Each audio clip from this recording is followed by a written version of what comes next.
दूसरा पाठ, देवताओं के तेज से देवी का प्रादुर्भाव और महिषासुर सेना का वध।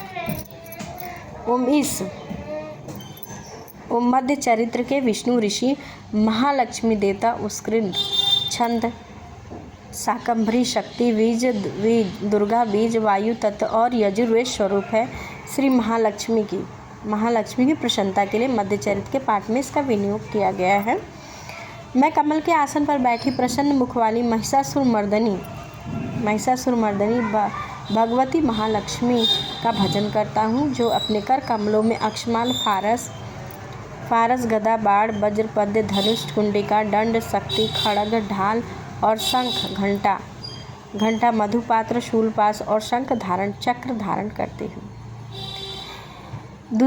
दूसरे पाठ में, दूसरे अध्याय में महालक्ष्मी का वर्णन किया गया है कि उन्होंने वही भगवती महालक्ष्मी इन्होंने महिषासुर का वध किया था। आइए जानते हैं उनके बारे में। ऋषि कहते पूर्व काल में देवता और असुरों में पूरे 100 वर्षों तक घोर संग्राम हुआ था और उसमें असुरों का स्वामी महिषासुर था और असुर देवताओं के नायक इंद्र थे। उस युद्ध में देवताओं की सेना महाबली असुरों से परास्त हो चुकी थी। संपूर्ण देवताओं को जीतकर महिषासुर इंद्र बन बैठा था।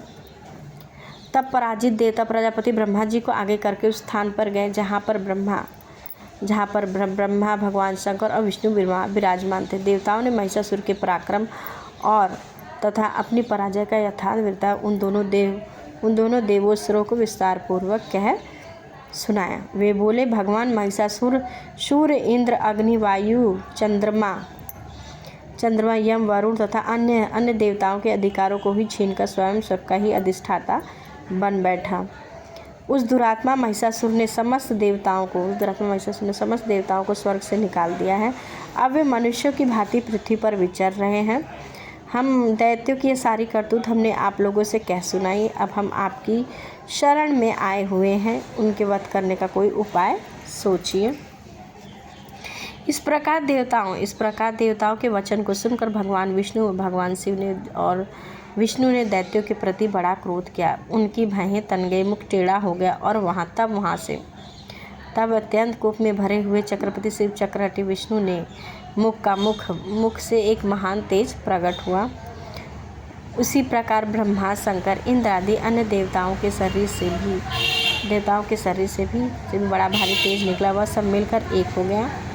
महान तेज का वह पुंज ज्वालामय पर्वत सा जान पड़ता। देवताओं ने देखा वहाँ उसकी ज्वालाएं संपूर्ण दिशाओं में व्याप्त हो रही हैं। संपूर्ण देवताओं के शरीर से प्रकट हुई उस तेज की कहीं तुलना नहीं थी। एकत्रित होने पर वह नारी के रूप में प्रकट हो गया। अपने प्रकाश से तीनों लोक में व्याप्त जान पड़ता था। भगवान शंकर का जो तेज था उससे उस देवी का मुख प्रकट हुआ। यमराज के तेज से उसके सिर में बाल निकल आए। श्री हरि विष्णु के तेज से उसकी भुजाएं उत्पन्न हुई। चंद्रमा के तेज से दोनों स्तनों का और इंद्र के तेज से मध्य भाग कटिभाग का प्रादुर्भाव हुआ। वरुण के तेज से जांघा, पिंडली के तेज से तथा पृथ्वी के तेज से नितंबर भाग प्रकट हुआ। ब्रह्मा के तेज से दोनों चरण और सूर्य के तेज से उंगलियां हुई। वसु के तेज से हाथों की उंगलियां और कुबेर के तेज से नासिका प्रकट हुआ। उस देवी के दांत प्रजापति के तेज से, 3 नेत्र अग्नि के तेज से प्रकट हुए। तीनों उसकी भयें संध्या के और कान वायु के तेज से उत्पन्न। इसी प्रकार अन्य आदि देवताओं के तेज से भी उस कल्याणमयी देवी का आविर्भाव हुआ।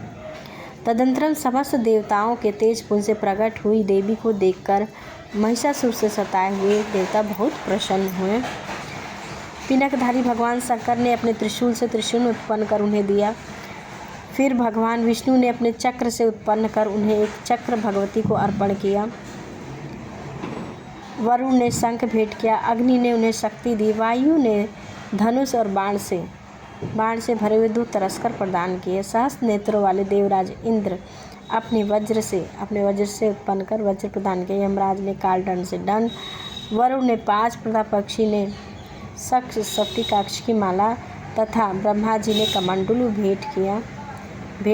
सूर्य ने देवी के समस्त रोमकूपों में अपनी किरणों का तेज भर दिया। काल ने उन्हें चमकती हुई ढाल और तलवार दी। क्षीर समुद्र जो उज्ज्वल हाथ तथा कभी न जीर्ण होने वाले 2 दिव्य वस्त्र भेंट के साथ ही उन्होंने दिव्य चूड़ामणि 2 कुंडल, कड़े, उज्ज्वल अर्धचंद्र, सब बाहियों के लिए केयूर और दोनों चरणों के लिए निर्मल नुपुर, गले की सुंदर हंसली तथा सब उंगलियों में पहनने के लिए रत्नों की अंगूठियाँ दी। विश्वकर्मा ने उन्हें सुंदर निर्मल फारस भेंट किया। साथ ही अनेक प्रकार के अस्त्र देकर देवी के कवच का दिए और इनके सिवा मस्तक और वक्ष स्थल पर धारण करने वाले, कभी न कुमलाने वाले कमलों की मालाएं भी दी। जलधि ने उन्हें सुंदर कमल का फूल भेंट किया। हिमालय ने सवारी के लिए सिंह तथा भांति भांति के रत्न समर्पित किए। ध्यान अधीक्षक कुबेर ने मधु से भरा पान पात्र दिया। संपूर्ण नागों के राजा शेषनाग जो इस पृथ्वी को धारण करते हैं, उन्होंने बहुमूल्य मणियों से विभूषित नागहार भेंट किया। इसी प्रकार अन्य आदि देवताओं ने भी आभूषणों और शस्त्र के देवी का सम्मान किया। तत्पश्चात उन्होंने बारंबार ठासपूर्वक उच्च स्वर से गर्जना की और उनके भयंकर नाद से पृथ्वी संपूर्ण आकाश गूंज रहा था। पृथ्वी और देवी का वह अत्यंत उच्च स्वर से किया हुआ सिंहनाद कहीं समा न सका।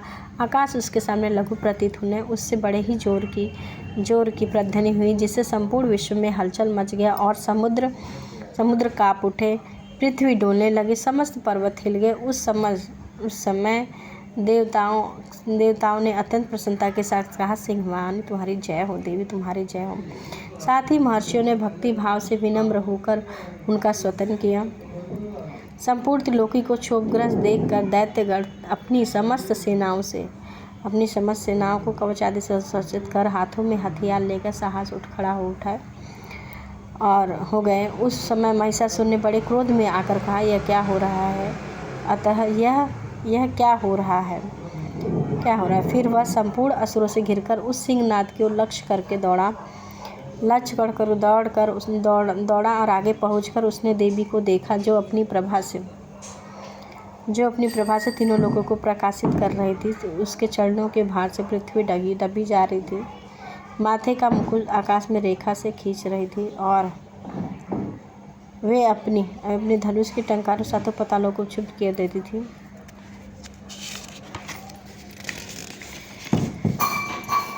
देवी अपनी हजारों भुजाओं तथा संपूर्ण दिशाओं को आच्छादित करके खड़ी थी। तदनंतर उनके साथ दैत्यों का युद्ध छिड़ गया। नाना प्रकार के शस्त्रों के प्रहार से संपूर्ण दिशाएं उद्रासित होने लगी। चिच्छुर नामक महान असुर, जो महिषासुर का सेना नायक था, वह भी देवी के हाथ से युद्ध करने लगा। अन्य दैत्यों की चतुरंगिनी सेना भी साथ लेकर चामर भी लड़ने लगा। 60,000 रथियों को साथ में लेकर उद्ग्र नामक दैत्य ने भी लोहा लिया। 1 करोड़ रथियों को साथ में लेकर महाहनु नामक दैत्य युद्ध करने लगे, जिसके रोए तलवार के समान तीखे थे। वह अश्वलोमा नामक महादैत्य 5 करोड़ रथी सैनिकों के साथ युद्ध में आ डटा। 60 लाख रथियों से घिरा हुआ वासकाल नामक दैत्य भी उस युद्ध में लड़ने लगा। पारिवाट नामक राक्षस सवार, हाथी सवार, घुड़सवारों का अनेक दलों था 1 करोड़ रथियों की सेना को साथ में लेकर युद्ध करने लगा। बिडाल नामक दैत्य भी 5 अरब रथियों से घिरकर लोहा लेने लगा। इनके अतिरिक्त और भी हजारों महादैत्य रथ, हाथी, घोड़े की सेना को साथ लेकर लड़ने लगा। वहाँ देवी के साथ युद्ध करने लगे। स्वयं महिषासुर भी उस रणभूमि में कोटि के सहस्त्र रथ, हाथी, घोड़े और घोड़ों की सेना से घिरा हुआ खड़ा था। वे दैत्य देवी से तोमर, भिंडी, पाल, शक्ति, मूसल, खड्ग, परशु, पट्टिस आदि अस्त्र शस्त्र का प्रहार करते हुए युद्ध कर रहे थे। कुछ दैत्यों ने उन पर शक्ति से प्रहार किया, कुछ लोगों ने पास फेंके तथा कुछ दूसरे दैत्यों ने खड्ग से प्रहार करके देवी को मार डालने का उद्योग किया।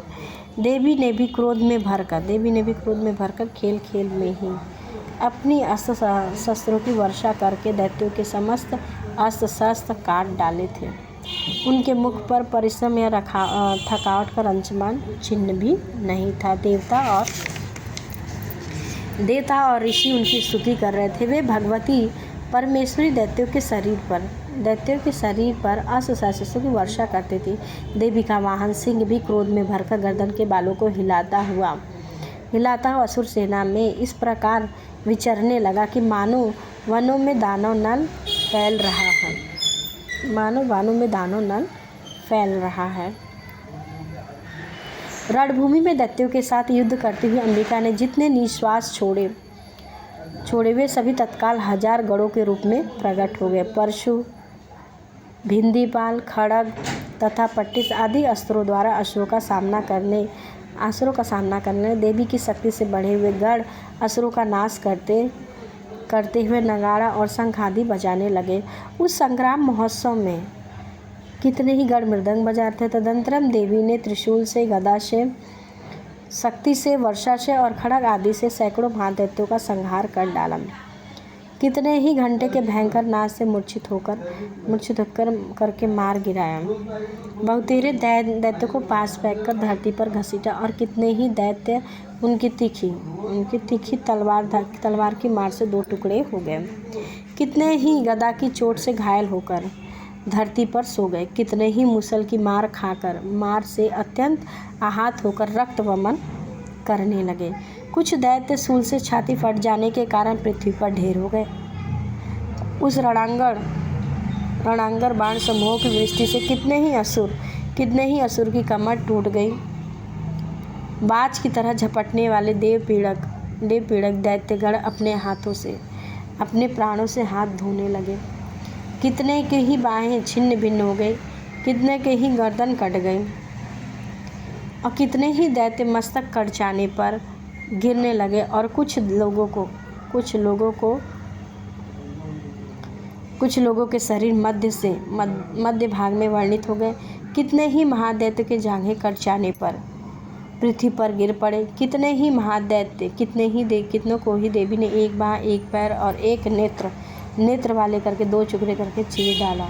कितने ही महादैत्य मस्तक कट जाने पर फिर गिरकर उठ जाते और केवल धड़ के रूप में अच्छे हथियार लेकर हाथ में लेकर देवी के साथ युद्ध करने लगे। दूसरे का बंधन युद्ध बाजों की लय पर नाचते थे और कितने ही बिना सिर धड़ हाथों में हथियार खड्ग आदि शक्ति लिए दौड़ते थे। दूसरे दैत्यों को, महादैत्यों को ठहरो यह कहते हुए देवी से युद्ध की ललकारते। जहाँ यह घोर संग्राम हुआ था वहाँ देवी के गिराए हुए धरती पर रथ, हाथी, घोड़े असुरों की लाशों में ऐसी पड़ गई थी जहाँ चलना फिरना असंभव हो गया था। दैत्यों की सेना हाथी, घोड़े और असुरों के शरीर से इतनी अधिक मात्रा में रक्तपात हुआ था कि वहाँ थोड़ी देर में ही खून की नदियाँ बहने लगीं। जगदम्बा ने असुरों की विशाल सेना को क्षण भर में नष्ट कर दिया। ठीक उसी तरह जैसे तृण और काठ के भारी ढेर को आग कुछ ही क्षणों में भस्म कर देती है। और वह सिंह भी गर्दन के बालों को हिला कर जोर से गर्जना करता हुआ दैत्यों के शरीर से मानो उनके प्राण ही चुन लेता था। वहाँ देवी के गिराए हुए भी उन महादैत्यों के साथ ऐसा युद्ध किया जिससे आकाश में खड़े हुए देवतागण उन पर बहुत संतुष्ट हुए और फूल बरसाने लगे। इस प्रकार श्री मार्कंडेय पुराण में शार्वरी मनवंतर की कथा के अध्याय देवी महात्म्य महिषासुर की सेना का वध में दूसरा पाठ पूरा हुआ। जय माता दी, हर हर महादेव। आप सभी भक्तों से मेरी यही निवेदन है, अगर आपको पूरा पाठ एक साथ में चाहिए, वो 3-3.5 घंटे का होता है, अगर आपको चाहिए तो प्लीज़ कमेंट में ज़रूर लिखना। जय माता दी, हर हर महादेव।